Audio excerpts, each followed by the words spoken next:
الحمد لله رب العالمين والعاقبة للمتقين والصلاة والسلام على سيد الأنبياء والمرسلين وعلى آله وأصحابه وأزواجه وذرياته وأهل بيته وابنه الغوث الأعظم الجيلاني ومعين الملة والدين وشيخ الإسلام والمسلمين أعلى الحضرة الإمام أحمد رضا وعلى عباد الله الصالحين أجمعين أما بعد فأعوذ بالله من الشيطان الرجيم بسم الله الرحمن الرحيم حسبي الله ونعم الوكيل صدق الله العظيم وصدق رسوله النبي الأمين المختار الكريم ونحن على ذلك لمن الشاهدين والشاكرين والحمد لله رب العالمين۔ آئیے سب سے پہلے مذہب اہل سنت والجماعت یعنی کہ مسلک اعلیٰ حضرت کے قدیم دستور کے مطابق ہم سب کے آقا و مولا حضور سراپا نور سیدنا محمد الرسول اللہ صلی اللہ تعالیٰ علیہ وآلہ وسلم کی بارگاہ پر نور میں جی لگا کر درود پاک کی نظریں پیش کر لیں۔ اللہم صلی علی سیدنا مولانا محمد معدن الجود والکرم وعلی آلہ وصحابہ وبارک وسلم۔ صلاۃ والسلام علیک یا رسول اللہ صلی اللہ تعالیٰ علیہ وآلہ وسلم۔ نبی اور آل نبی پر ایک بار اور محبت سے جی لگا کر درود شریف پڑھ لیں۔ اللہم صلی علی سیدنا مولانا محمد معدن الجود والکرم وعلی آلہ وصحابہ وبارک وسلم۔ صلاۃ والسلام علیک یا رسول اللہ صلی اللہ تعالیٰ علیہ وآلہ وسلم۔ حصول برکت کے لیے ایک بار اور محبت کے ساتھ جی لگا کر درود شریف پڑھ لیں۔ اللہم صلی علی سیدنا مولانا محمد معدن الجود والکرم وعلی آلہ وصحابہ وبارک وسلم۔ صلاۃ والسلام علیک یا رسول اللہ صلی اللہ تعالیٰ علیہ وآلہ وسلم۔ اگر آج بھی ہو ابراہیم سا ایماں پیدا، اگر آج بھی ہو ابراہیم سا ایماں پیدا، آگ کر سکتی ہے انداز گلستاں پیدا۔ قابل قدر برادران اسلام، ہم اور آپ ماہ ذی الحجہ شریف کے اس عظیم الشان دن میں حاضر ہیں جو اسلام کی تاریخ میں عرفات کا دن اور بہت ہی معزز دن اس کو شمار کیا گیا ہے، جس دن میں اللہ رب العزت اپنے خاص فضل سے اپنے بندوں پر خصوصی نگاہ رحمت فرماتا ہے، اور بندہ جن جن چیزوں کا سوال کرتا ہے اللہ تبارک و تعالی اپنی رحمت کاملہ سے ان بندوں کو نوازتا ہے۔ اللہ تبارک و تعالی ہمیں اور آپ کو بھی یہ معزز ایام اس سرزمین پر دیکھنا نصیب فرمائیں جہاں اس وقت فی الحال لوگ حج کے ایام میں موجود ہیں۔ میں چند باتیں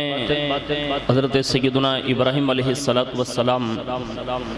کے حوالے سے عرض کرنے کی سعادت حاصل کروں گا کہ انہیں کس انداز میں آزمایا گیا، ان کا کس شان سے امتحان لیا گیا، اور انہوں نے اس امتحان میں اللہ کے خاص فضل سے جو کامیابی حاصل کی وہ ہمارے لیے لائق تقلید ہیں۔ جیسا کہ مشہور ہے کہ جب آپ کو آگ میں ڈالنے کی بات آئی اور باقاعدہ جب آپ کو اس انداز میں باندھ کر جب آگ میں پھینکا جانے لگا، یعنی جب یہ وقت قریب ہوا تو اللہ تبارک و تعالیٰ کے فرشتوں نے اللہ کے حضور عرض کی کہ اللہ ہمیں اجازت دے کہ ہم ابراہیم علیہ السلام کی امداد کریں، یعنی مدد کریں۔ اللہ تعالیٰ نے انہیں اجازت عطا فرمائی، یعنی فرشتوں کو اجازت عطا فرمائی، اور یوں فرمایا کہ اگر وہ تم سے امداد حاصل کرنا چاہتے ہیں تو تم ان کی امداد کرو،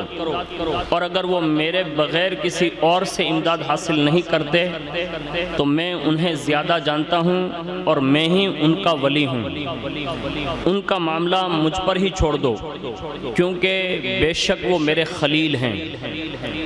یعنی رب تبارک و تعالیٰ نے فرشتوں سے یہ پیغام ارشاد فرمایا، اس وقت تمام روئے زمین پر ان کے بغیر اور کوئی میرا خلیل نہیں، اور میں ہی ان کا معبود ہوں اور میرے بغیر ان کا کوئی معبود نہیں۔ اللہ تبارک و تعالیٰ نے فرشتوں سے جب یہ پیغام دے دیا، روایت میں ہے کہ ابراہیم علیہ السلام کے پاس سب سے پہلے ہوا پر جو مقرر فرشتہ تھا وہ حاضر ہوا، اور وہ فرشتہ بھی حاضر ہوا جو پانیوں پر مقرر تھا، یعنی پانی پر۔ ان دونوں نے عرض کی حضرت ابراہیم علیہ السلام سے، کیا آپ ہمیں اجازت عطا فرمائیں کہ ہم آگ کو ختم کر دیں؟ آپ نے فرمایا کہ مجھے تمہاری مدد کی ضرورت نہیں ہے، حسبی اللہ و نعم الوکیل، میرا اللہ مجھے کافی ہے اور وہ بہترین کارساز ہے۔ یعنی ان دونوں فرشتوں سے مخاطب ہو کر حضرت ابراہیم علیہ السلام نے یہ جواب پیش کیا۔ آپ کے پاس ان دونوں کے بعد حضرت جبریل علیہ السلام آئے اور عرض کیا کہ آپ کو میری امداد کی ضرورت ہو تو میں آپ کی امداد کروں۔ آپ نے فرمایا مجھے تمہاری امداد کی ضرورت نہیں۔ جبریل علیہ السلام نے پھر کہا کہ پھر اپنے رب سے ہی سوال کر لو، تو آپ نے فرمایا حسبی من سوالی علمہ بحالی، فرمایا وہ میرے حال کو جانتا ہے اور بغیر سوال کے میرا رب مجھے کافی ہے۔ یعنی رب کی بارگاہ میں مجھے کہنے کی بھی ضرورت نہیں ہوگی، وہ میرے حال سے واقف ہیں۔ یہ حضرت ابراہیم علیہ السلام کا توکل تھا، بھروسہ جو اللہ کی ذات پر تھا۔ اسی میں یہ بھی بات نقل ہے، مسلم شریف میں ہے کہ حضرت سعد رضی اللہ تعالی عنہ بیان کرتے ہیں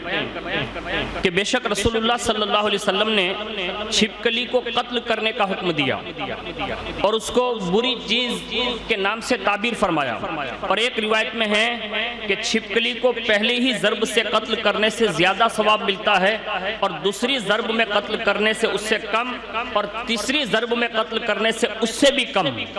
اس کی وجوہات میں یہ بات حضور نے ارشاد فرمائی، جب یہ سوال کیا گیا تو آپ نے فرمایا کہ یہ وہی ہے جو حضرت ابراہیم علیہ السلام کو آگ میں ڈال دیا گیا، اس وقت یہ آگ کو بھڑکانے میں مدد روب ہوئی تھی۔ تو پتہ یہ چلا کہ حضور صلی اللہ علیہ وسلم نے اس معاملے کو لے کر، حالانکہ چھپکلی کے پھونک مارنے سے آگ بڑھ نہیں جاتی، لیکن اس نے عداوت نبی کا ایک ثبوت جو دیا، یعنی دشمنی جو اس کے دل میں تھی اس کو اس نے ظاہر کیا، تو قیامت تک کے لیے اس کو منحوس قرار دے دیا گیا، اس کو مارنے کا حکم آ گیا۔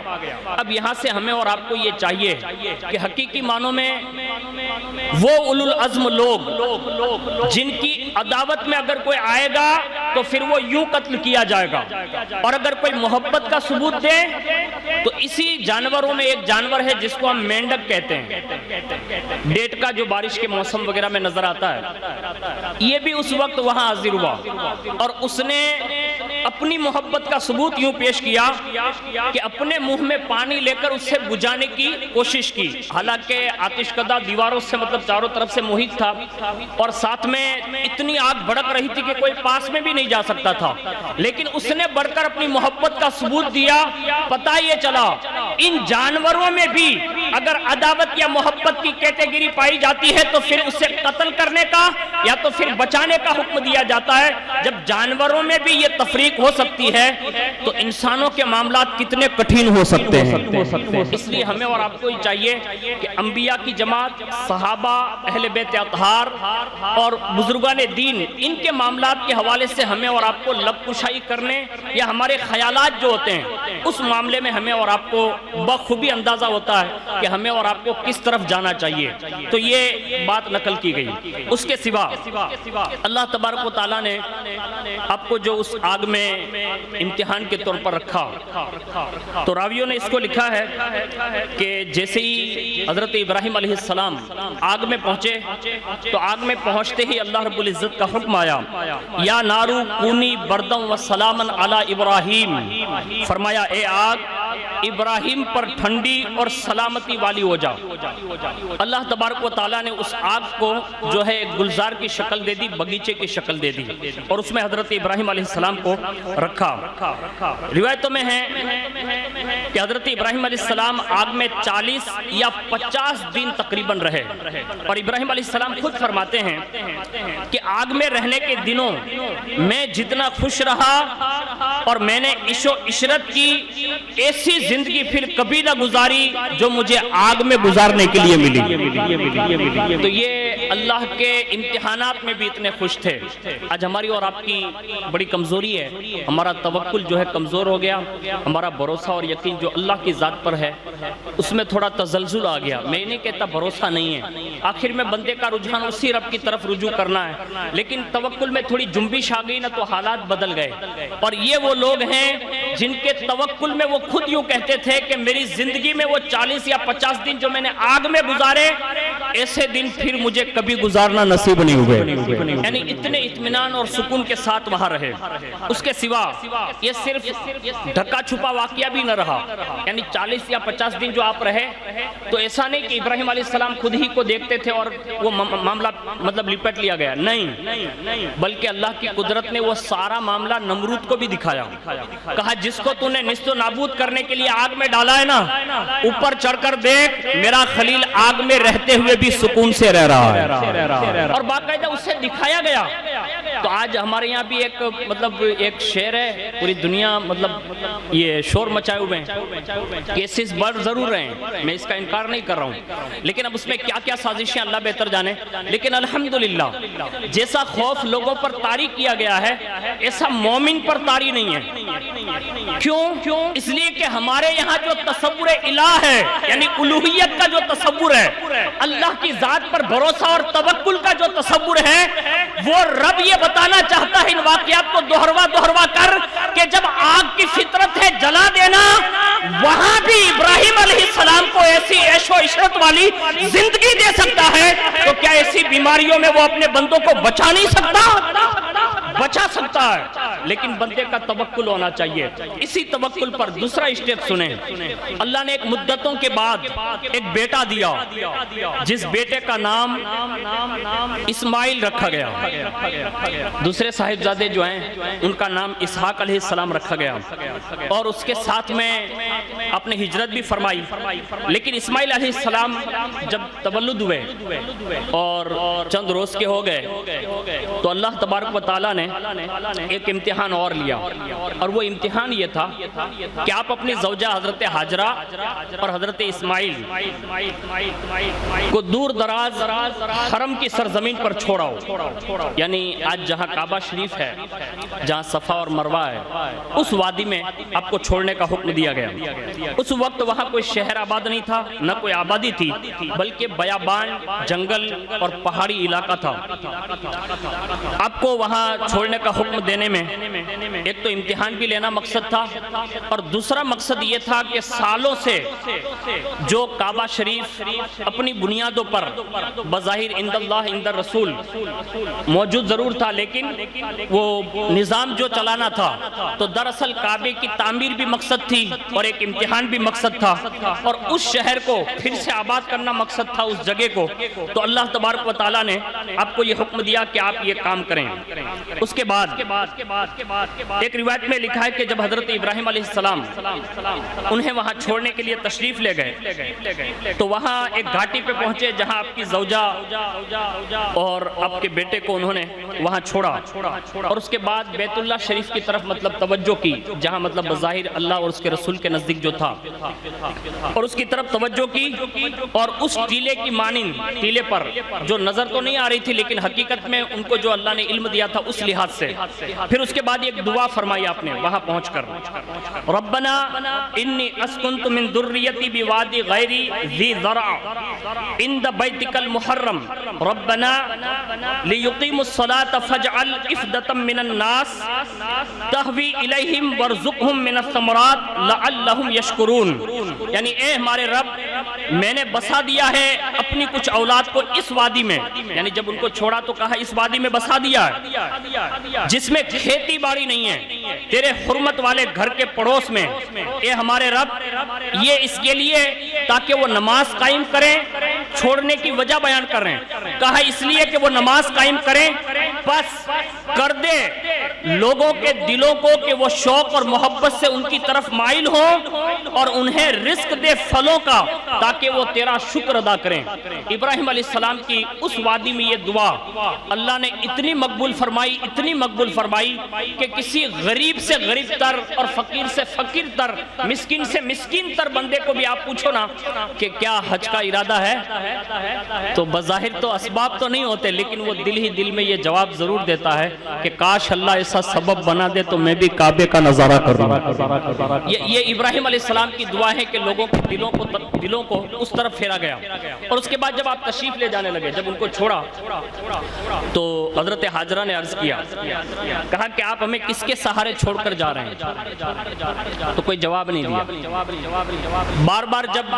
سوال کیا کوئی جواب نہ ملا تو پھر پیشگی آپ نے ہی کہا کہ کیا اللہ کے بھروسے پر چھوڑ کر جا رہے ہیں؟ تو فرمایا ہاں۔ تو اس وقت حضرت حاجرہ کا یہ جواب تھا، کہا اگر اس کے سہارے چھوڑ کر جا رہے ہیں تو وہ رب ہی ہمارے لیے کافی ہے، یعنی جہاں کوئی آبادی نہیں، صرف ایک دودھ پیتا بچہ ہے اور ایک ماں ہے، اس وادی میں چھوڑ کر آپ نے جب مطلب رخصتی لی حضرت ابراہیم علیہ السلام نے، تو مورخین نے یہ بات لکھی ہے کہ جب حضرت حاجرہ پوچھ رہی تھی نا تو توکل میں فرق نہ آ جائے اس لیے مڑ کر حضرت ابراہیم نے دوبارہ دیکھا بھی نہیں، یعنی جب چھوڑ کر جانے لگے اور یہ سوال کیا کس کے سہارے چھوڑ کر جا رہے ہیں، کوئی جواب نہیں، پھر کہا جب تیسری بار کہا رب کے سہارے، کہا ہاں، تو حضرت حاجرہ نے کہا تو اب وہ رب ہی ہمارے لیے کافی ہے، یعنی وہی سارے اسباب پیدا فرمائے گا، اور کائنات نے اس بات کو دیکھا کہ ایک ماں اور ایک بیٹے کی اس امتحان کی قربانی نے آج کائنات میں وہ معزز جگہ کو اس شان سے آباد کیا کہ آج کائنات میں اس سے حسی منظر کہیں نہیں نظر آتا جتنا حسی منظر کعبہ شریف میں نظر آتا۔ اب دیکھیں نا کہ اتنا سب کچھ ہونے کے باوجود بھی آج بھی آپ نے لائیو دیکھا ہوگا، حرم شریف کی ایک ٹی وی چلتی ہے اور لائیو پرسارن ہوتا ہے اس میں،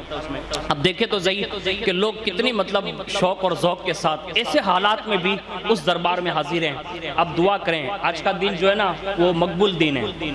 آج سب کو بخشا جاتا ہے اور عام اعلان ہے جو مانگو گے دیا جائے گا، یہاں تک کہ اگر کوئی یہ خیال کر لے کہ میری دعا قبول نہیں ہوگی یا میرے گناہ نہیں بخشے جائیں گے تو اس پر اطاعت فرمایا گیا ہے۔ تو ہمیں اور آپ کو چاہیے کہ آج کے دن اس معاملے میں دعا مانگ لیں، خاص کر کے امام اعظم کی سنت ادا کرتے ہوئے یہی دعا کر لیں کہ اللہ تعالیٰ ہماری زندگی میں ہر ہماری جائز دعا قبول فرمائیں، یعنی یہ دعا ہی کر لیں، ہو سکتا ہے کہ کسی کی دعا قبول ہو جائیں اور آنے والا سال اللہ ہم سب کو بار بار حج و عمرہ کی سعادت عطا فرمائے۔ تو یہ ابراہیم علیہ السلام کا امتحان تھا، اور ساتھ میں آپ کے بیٹے حضرت اسماعیل علیہ السلام کا بھی ایک وقت بیتا، اور وقت بیتنے کے بعد جب آپ جوان ہوئے تو اللہ تعالیٰ نے پھر ایک امتحان اور لیا، اور وہ امتحان قربانی کا امتحان ہے جسے ہم اور آپ ہر سال مالک نصاب جو ہوتے ہیں وہ ادا کرتے ہیں، اور اس کے فضائل گزشتہ جمعہ اپنے فاضل گرامی حضرت مولانا جعفر ہاشمی صاحب سے سماعت فرمائے۔